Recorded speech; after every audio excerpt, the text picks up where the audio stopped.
are पार लड़े शेष लड़े माओवादी से सरकार अपील कर पुलिस अपील कर आज कंधमाल पुलिस राज्य पुलिस बड़ सफलता पाई 10 जन माओवादी आत्मसमर्पण कर फुलबाणी आम कथा आम सहित अच्छा एडीजी अच्छा नक्सल ऑपरेशन सहित कथा सर आपको स्वागत कौन कहे जो आज जो घटनाक्रम निश्चित भाव में गोटे स्वागत कथा केमती आप देखुं कौन आज निश्चित भाव में 10 जन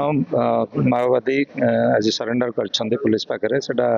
आम समस्त गोटे बड़ सफलता ये 10 जन मध्य जड़े स्टेट कमिटी मेंबर रही जड़े डीसीएम रैंक रही 2 जन एसीएम और 10 जन पार्टी मेंबर रही टोटाल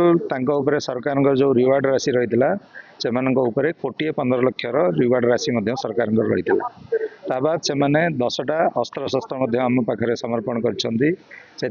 2टा इंसास राइफल रही 2टा SLR रही 3टा 303 बंदूक रही 2टा सिंगल शॉट रही गोटे 12 बोर बंदूक रायगड़ार बॉर्डरिंग एरिया ही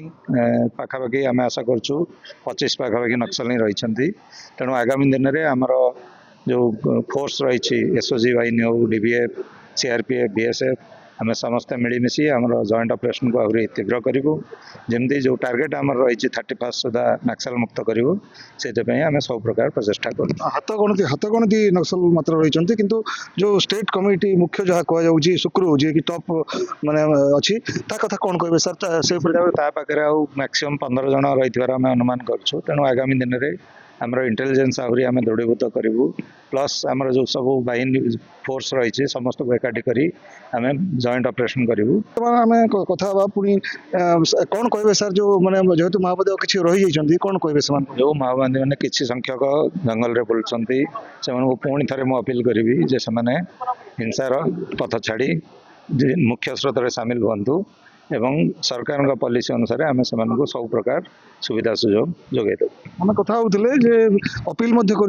एडिशनल डीजी एवं आप देखिए जे हाथ गणती माओवादी रही जाइए हाथ गणती अल्प दिन मात्र रही माओमुक्त ओडिशा माओमुक्त देश रो स्वप्न तेणु गृहमंत्री जो अपील रही आसंता 31 तारीख सुधा माओमुक्त ओडिशा माओमुक्त